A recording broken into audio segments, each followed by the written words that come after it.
behind the scenes is this kind of specter that Derrida is trying to warn us about, that comes along with the capitalist system. And the specter doesn't have borders. The specter doesn't abide by the laws of different nations. It's this much more dispersed and pervasive kind of power. Keep watching to learn more. Book 4 in the new Thinking Aloud dialogue series is Charles T. Tart, 70 Years of Exploring Consciousness and Parapsychology, now available on Amazon. New Thinking Aloud is presented by the California Institute for Human Science, a fully accredited university offering distant learning graduate degrees that focus on mind, body, and spirit. The topics that we cover here. We are particularly excited to announce new degrees emphasizing parapsychology and the paranormal. Visit their website at cihs.edu. You can now download all 8 copies of the New Thinking Aloud magazine for free, or order beautiful printed copies. Go to newthinkingaloud.org.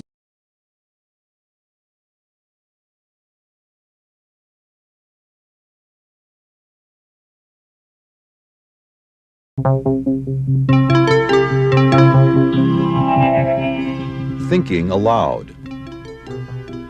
Conversations on the leading edge of knowledge and discovery with psychologist Jeffrey Mishlove.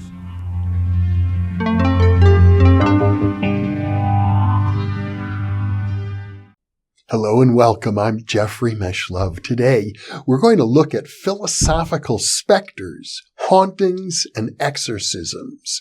My guest is Jacob W. Glazier, an adjunct professor in the Department of Positive Human Development and Social Change at Life University, USA, located in Georgia.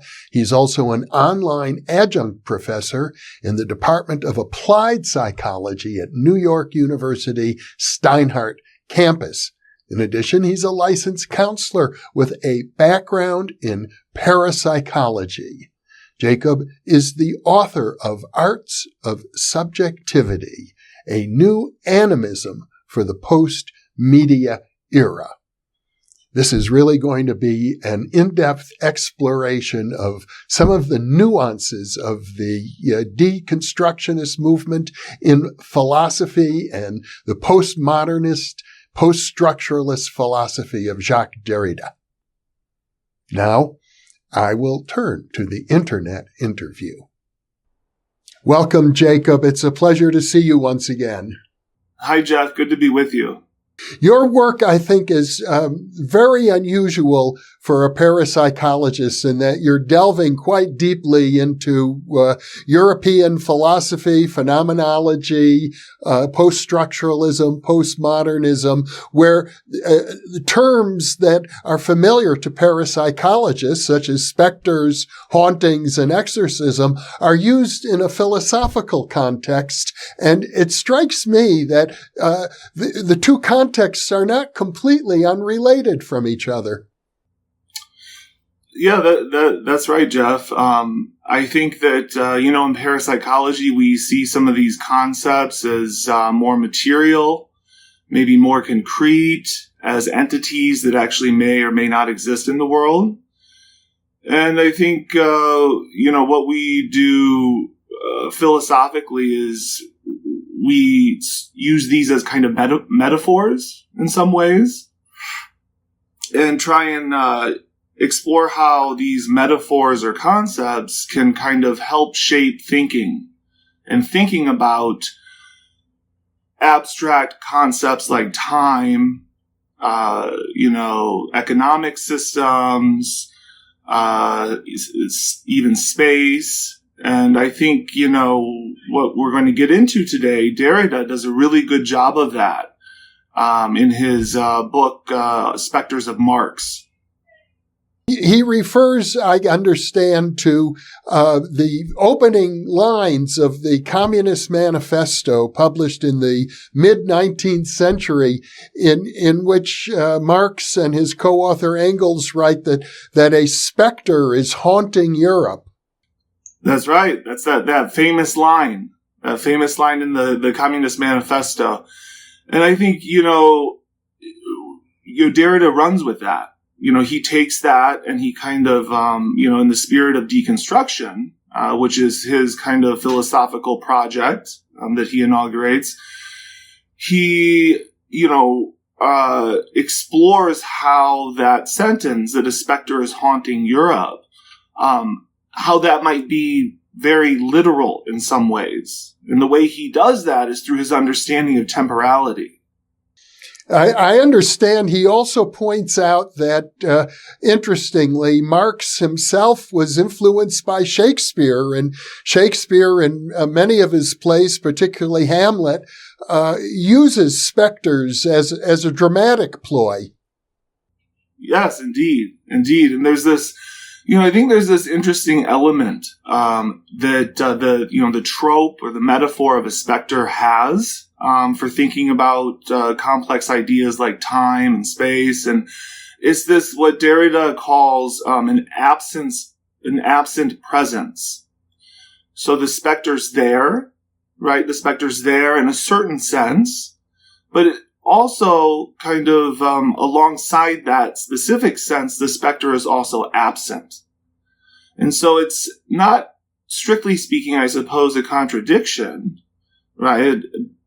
It's more along the lines of what Derrida, I think, in his work called Of Grammatology, it's what he calls an aporia, or kind of a paradox in some ways.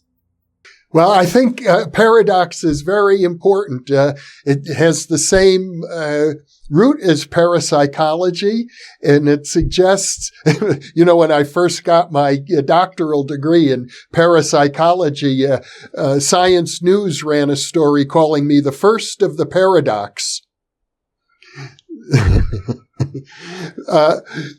But the very idea of a paradox is, I think, essential when we look at psi phenomenon, because they, by their very nature, are paradoxical. They shouldn't happen at all, and yet they do. And I think that Derrida is putting his finger on something very important, as I recall from your interesting paper on his work. He comes up with the concept of hauntology, and he says it ought to replace ontology, the philosophical study of what is real. Indeed, and on many accounts, that is his kind of strong maneuver, philosophical maneuver that he makes in Specters of Marx, is that he comes up with what traditionally in Western philosophy has been called ontology. Like you say, Jeff, the study of being, right? The study of being, what is, what isn't, what is real, what is not real. And the tactic that Derrida makes here is to introduce how being as present, looking through the lens of hauntology, also contains a kind of mirror or shadow, kind of a specter that is haunting that presence. I think this is very, very significant for a philosopher to come up with. And I suppose many of our viewers they may have heard of the name Derrida. He's really one of the most influential philosophers of the 20th century. And I think we would do our viewers a service if we could talk a little bit about his background and how he came to be such an important philosopher. Certainly. So, I think what comes to mind right away is that Derrida comes out of linguistics. So he studied under Saussure, who was a structural linguist. It's a specific approach to understanding the way that words and meaning function in language. And so Derrida evolves that position, and what's sometimes called decompositionalism or post-structuralism. And so looking at the way that, one of Derrida's famous formulas that he comes up with is that there is no outside the text. Okay, so the text itself contains the kind of inherent meaning or anti-meaning, to borrow a phrase from my paper, that kind of necessarily deconstructs itself in some ways. And so that project of deconstruction, showing how the text contradicts itself within its parameters, he carries that spirit of critique forward. And the way he does that in Specters of Marx is that he applies that same procedure to Marxism. And, he has a lot to say on the way that kind of the historical heritage of Europe and of Western civilization has, again, been haunted by this kind of oppositional logic that necessarily deconstructs itself if we are able to kind of bring to the fore presuppositions and contradictions. And that's really at the heart, I think, of Derrida's project.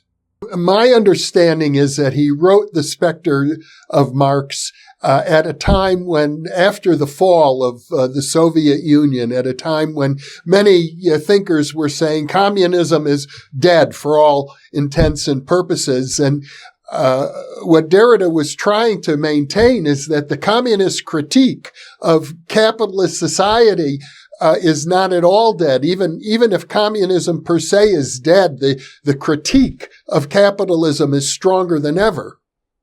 Indeed. And not only that, but I think Derrida wants to carry the banner of Marxism forward. And just as you say, Jeff, that spirit of critique that is so kind of intrinsic to a Marxist position, Derrida reappropriates that under his own auspices. And I think that he fits well with a lot of his colleagues in the kind of post-structuralist, postmodernist camp. Or I think what may be a better term for that would be today called critical theory. Or even there's, in Ian Parker is a critical psychologist that applies these kind of critical procedures to, understanding the way, if you want to take like a Foucauldian perspective, the way power functions in institutions, or at the level of language or meaning, to take a more deconstructionist perspective, the way power functions or doesn't function within certain texts or certain language communities, one could say. I don't know how familiar our viewers are with deconstruction in general. I think it's had a massive influence in academia, particularly in terms of the feminist theories, deconstructing the male dominance in practically every discipline. But it goes much beyond that. It does. It has had some of its influence has, for better or for worse, has waned. I feel, in the last several decades, certainly after the culture wars, in the 80s, where it was, kind of proliferated in literary departments across the United States and elsewhere. It sits in a precarious place right now. I think especially, given, the current administration in the United States, has been kind of famously called the post-truth world. I think deconstruction, while certainly, doesn't, argue that there is no fact or that there is no truth. Nonetheless, it sits in this kind of strange position right now. And so I think it'll be interesting to see how it evolves and where it goes.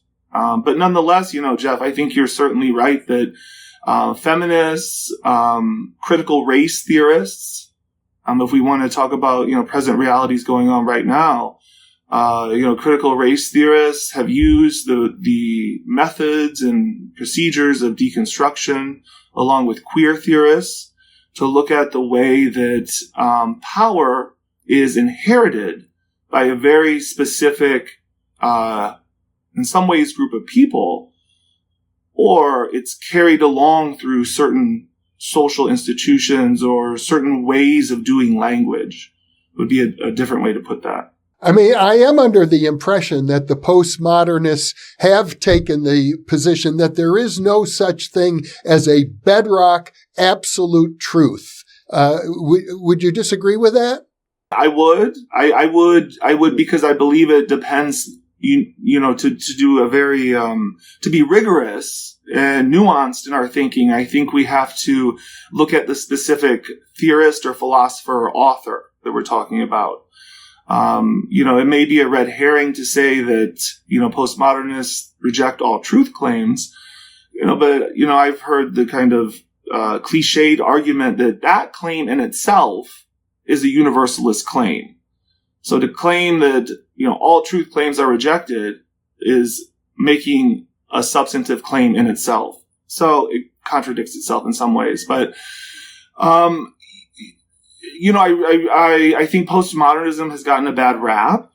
And I think that, if we look more at the ideas and thinkers in like critical psychology, even deconstruction or more strictly speaking, post-structuralism, I think, we might,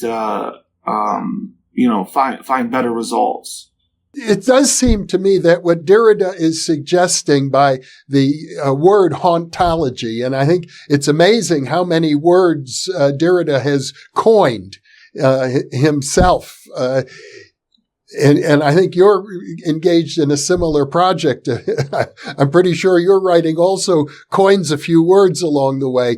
But isn't he suggesting that the concept of the specter is a new concept in a way? It's sort of halfway between being and non-being, and it has to be acknowledged as a new ontological category. So it's not necessarily ontological. I think I have here that this, it might be helpful just to quote Derrida here, his definition of hauntology. He says that ontology opposes it only in a movement of exorcism. Ontology is a conjuration. So we can see that there's this double movement where there's this kind of exorcism of the substance, if we want to return to kind of old-fashioned metaphysical tropes. At the same time, there's a conjuration. So there's this bringing into being and this kind of expulsion that happens. Whereas that's hauntology. Whereas conversely, if we look at, let's say the ontology of Heidegger, who, is a famous, in a lot of ways, I suppose, a famous teacher of Derrida, or follows in that kind of lineage. Heidegger doesn't have that same kind of violent connotation that hauntology brings about. Nor does Heidegger have the same kind of metaphorics that fit into the trope of a specter, this kind of haunting or tormenting or even torturing of the substance. For Heidegger, it's more of a playful unveiling or revealing, this kind of much more gentle kind of subtext. And for Derrida, that just certainly isn't the case. One of our guests on the New Thinking Aloud series, the philosopher Jason Reza Georgiani, I did an interview with him about 5 years ago on a concept that he developed called the spectral revolution, and in which he felt that we really need to look at, and I may be misinterpreting him, but I think he's talking about entities like devas, demons, daemons, deities, jinns, elementals, fairies, gnomes, discarnate entities of all sorts, that they exist in spectral form, and we need to acknowledge that. He saw the spectral revolution as one in which our mainstream acknowledged reality would begin to include these sorts of elements. And I think he was also building on Derrida. I think that's great. I think that, I think if, Derrida's project, I think, is a little bit different because he's not necessarily, naming these beings or, developing a kind of cosmology per se. But certainly, Jason Giorgiani's work, I think, really does build on this notion of hauntology that Derrida philosophically introduces and kind of gives us, I suppose, the conceptual equipment, to think about how might things like elves or fairies or ghosts or jinn, how might these things exist when we can't see them? Yeah, occasionally they do become quite visible. There are all sorts of reports of people who claim that they're quite tangible, at least at times. And then they can evaporate. But I'd like to push this a little further. You mentioned the term exorcism, that Derrida describes the relationship between ontology and hauntology as involving exorcism of some sort. What does he mean when he invokes that word? I suppose to build on what I was saying earlier, I think this kind of exorcism gets at, there's a certain violence that hauntology brings to bear on understanding the way that the world works. And this kind of, I suppose to put it into different language, if we're to build something else must be destroyed. And, it brings to mind, images from Hinduism, like Shiva the Destroyer. So there's this element that, destruction is the necessary condition of creation. And I think, what Derrida does is to slightly shift the semantics or the metaphors to what I would consider appropriately parapsychological. And so he uses, these paranormal or spiritual terms, right? Like exorcism versus conjuration. And those are the two movements in hauntology. You have an exorcism, but you also at the same time have a conjuration. And, we could oppose that to, more Hinduistic terms like creation, destruction. And so there's a certain, I suppose, homology between the two ways of thinking about this. Now, I'm under the impression that when Marx talked about a specter that was haunting Europe, he was referring to communism, and which in the mid-19th century was a very fledgling movement.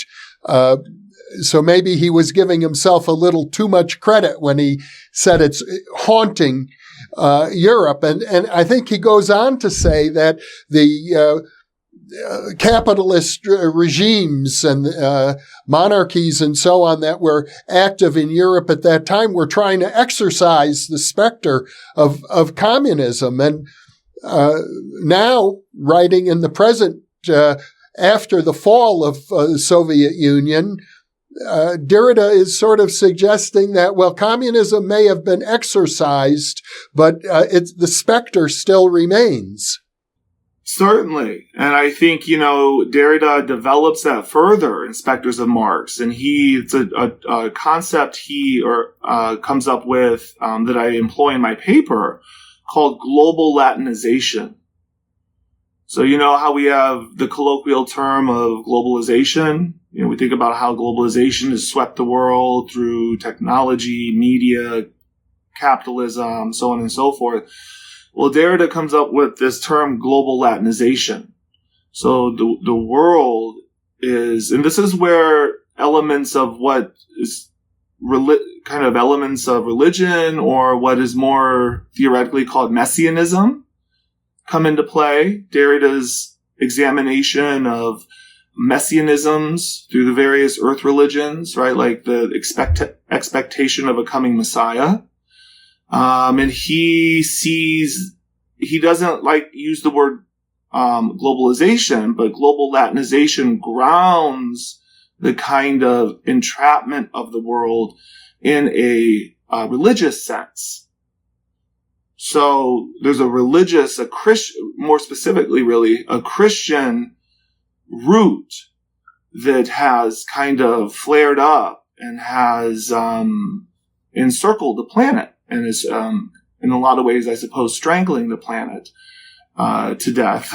And I think that part of Derrida's strategy here is to employ tropes that might challenge typically held Christian ideas. And some of those tropes that we've used today have been exorcism, conjuration, even, torture, torment.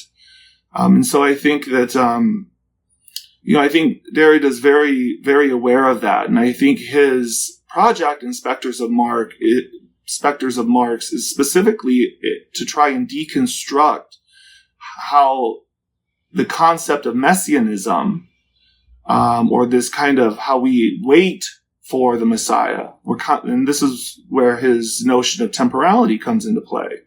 That we're always waiting. We're waiting for, the apocalypse. We're waiting for the big culmination, the big event to happen. What I think Derrida points out is that, that in a lot of ways keeps people trapped. Not unlike how capitalism creates the proletariat. It creates a different class system. And so I think that, what Derrida tries to do is to try and further develop or empty this messianism of content. And he develops this other concept, which he calls messianicity. Not to, say that he's, creating all these ideas for no reason, right? Part of it, again, I think we have to ground ourselves in the method of deconstruction.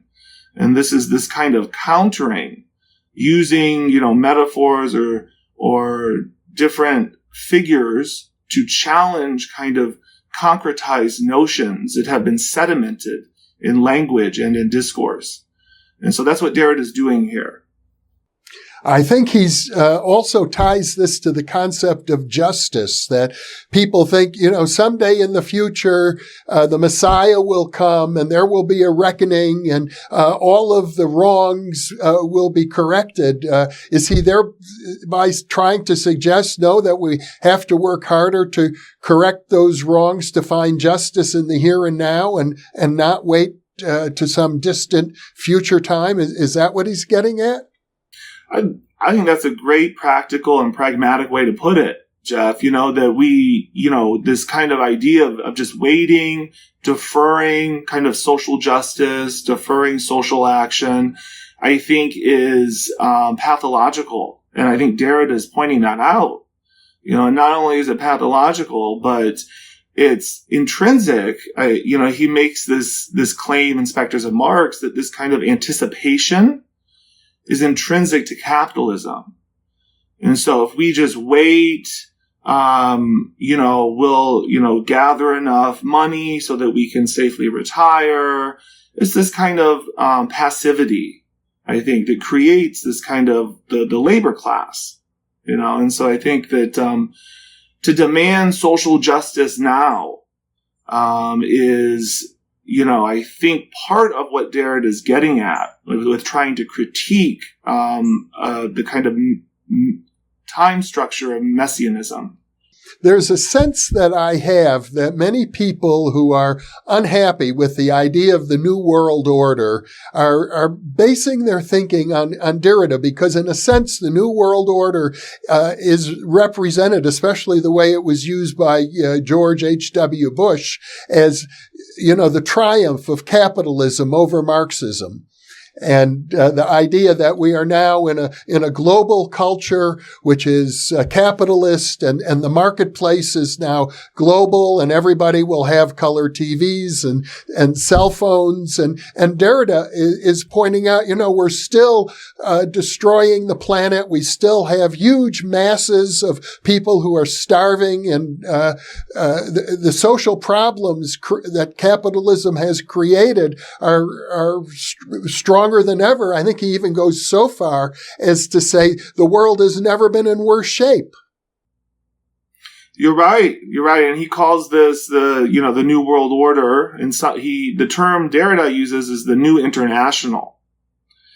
And so one of the ways he looks at this is that, on some level, we still have countries, we still have, these notions of borders, this kind of notion of separation. But on another level, I think Derrida sees a much covert power working behind the scenes, so to speak. And that behind the scenes is this kind of specter that Derrida is trying to warn us about, that comes along with the capitalist system. And the specter doesn't have borders. The specter doesn't abide by the laws of different nations. It's this much more dispersed and pervasive kind of power that does what it wants in a lot of ways. And I think that, you're right to maintain that if we can see evidence of that today. And Derrida would echo this point in how capitalism has wreaked havoc on the planet and the ecology of the various, ecosystems around the world. And so I think that, I think that it's a warning in a lot of ways. Derrida gives us. And I think that, we need to pay attention to that warning, because I think that ghost, that global ghost of global Latinization will rear its head. And I think we're seeing that today in many ways. Certainly in the United States, we're seeing this specter of racism haunt or pop up all around our large cities and elsewhere. And the way Derrida would analyze that is that there's this kind of something that hasn't been dealt with, right? And so that's that grinding of the exorcism versus conjuration. So I think he would see these kinds of protests and so on and so forth. He would see these things as a positive development, because that's part of that kind of violence of hauntology. This kind of there's this exorcism while there's this conjuration.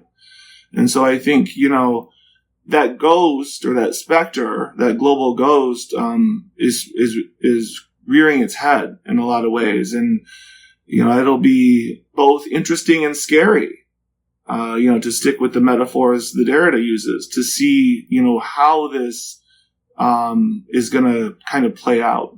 I think it's fascinating, Jacob, that at around the same time that Marx wrote that there's a specter haunting Europe, the spiritualist movement in the mid-19th century became a worldwide movement as well. And the spiritualist movement led to psychical research and parapsychology. We now have 150 years of data in these areas. And yet, the mainstream institutions of global culture, the scientific establishment, the business establishment, pretty much goes on, with very few exceptions, as if 150 years of documented evidence of, in effect, real specters didn't exist. It's become, highly marginalized in a global sense. And I wonder if there isn't some correlation there.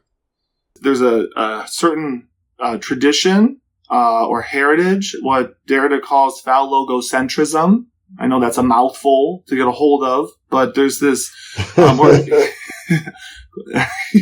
he puts it, elsewhere he puts it, he calls it the metaphysics of presence. Let's break that word down, phallogocentrism. So phallus, right? The beginning of the word, right? There's it is an allusion to the phallus, which is the male genital or private parts. The middle of the word logo or logos is the Greek, the Latin word for the word or language. And then centrism, this kind of privilege, I suppose we could say, that has been afforded to both the phallus and into the word.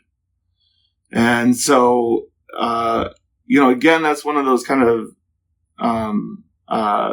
neologisms that Derrida creates. But nonetheless, what he, I think, is trying to point out is that indeed, the heritage of Western civilization specifically has been predominantly a patriarchal kind of heritage.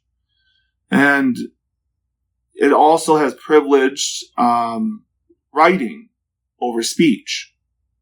And that's a whole separate, it's a very advanced and developed argument that Derrida makes with regards to that. The way that, why writing, privileging writing over speech has caused or has created kind of the state of affairs of where we find ourselves.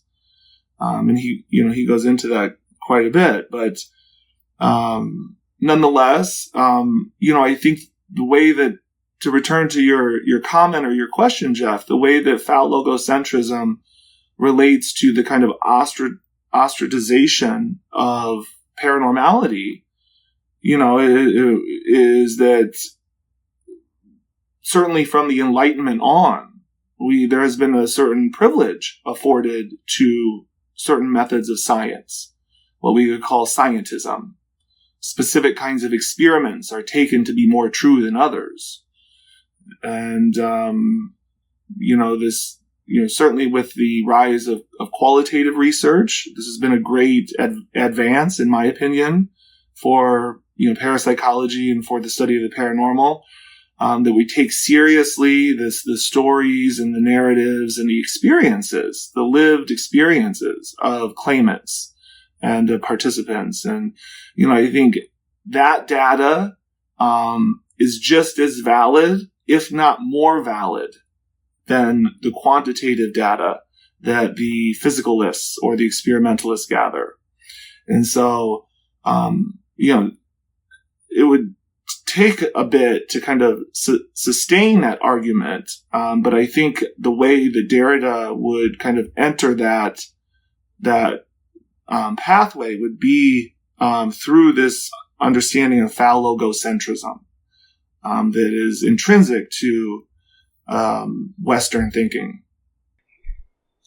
It dawns on me just as we're speaking, Jacob, here on the New Thinking Aloud channel, I try to present what I regard as the best, most reliable information concerning the paranormal. So I rely heavily on authors such as yourself with published works. And I realize that as a result of that, my guests are predominantly white males.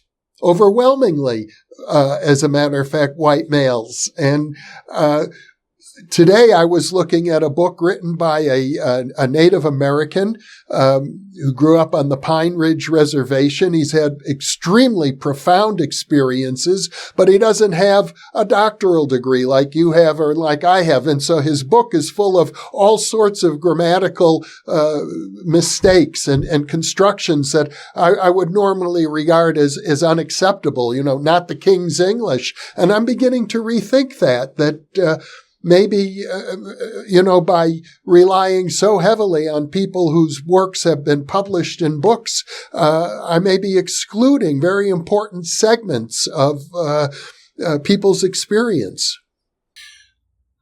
I think you're exactly right, Jeff, to be honest with you. And I think not to belabor the kind of data that's privileged in parapsychology, but that also speaks to a certain form of privilege. And I think, we need to, as a discipline in parapsychology, we need to self-reflect on, our members, who we're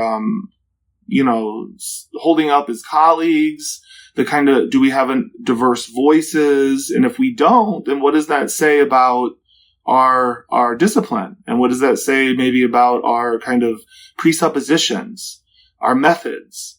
Where did we get those methods from? Why do we still have those methods?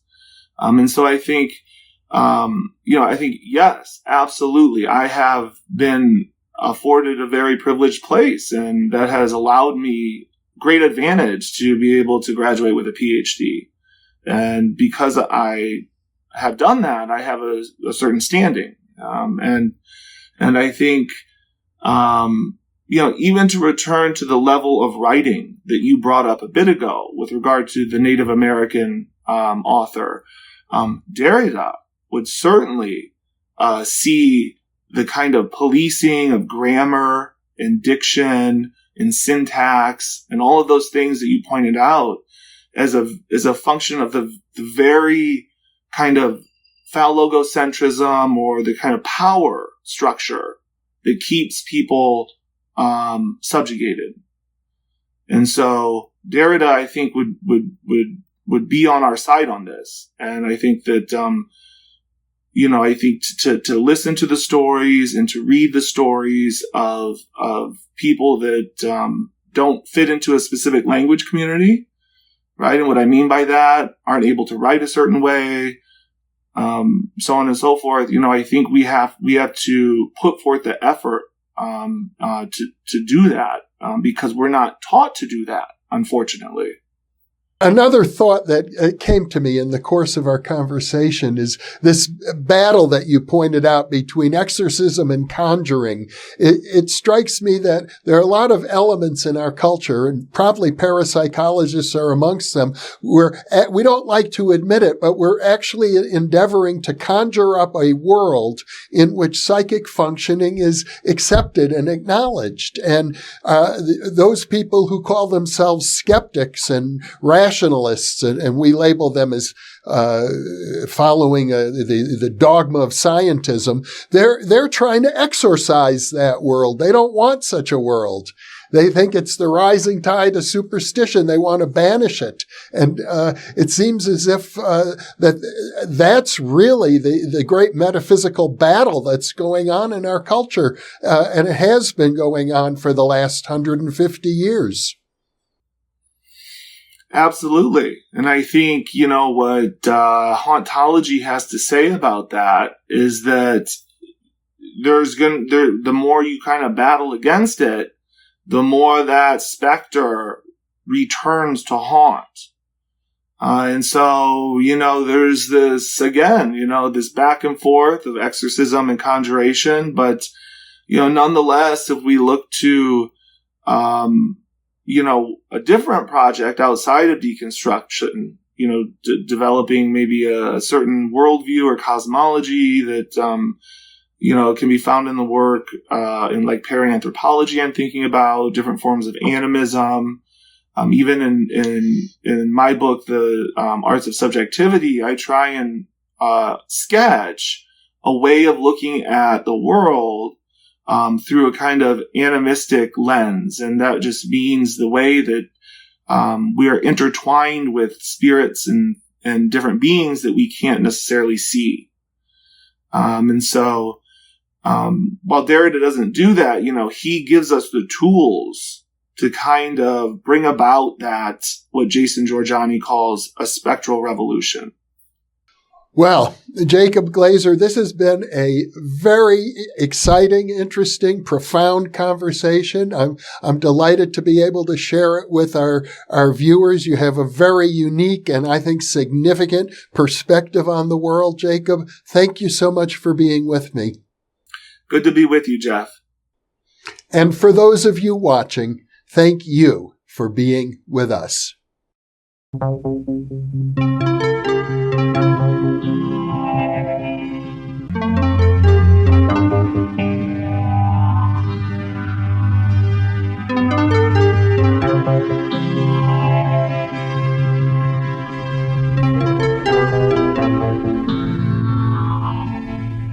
Book 4 in the new Thinking Aloud dialogue series is Charles T. Tart, 70 Years of Exploring Consciousness and Parapsychology, now available on Amazon. New Thinking Aloud is presented by the California Institute for Human Science, a fully accredited university offering distant learning graduate degrees that focus on mind, body, and spirit.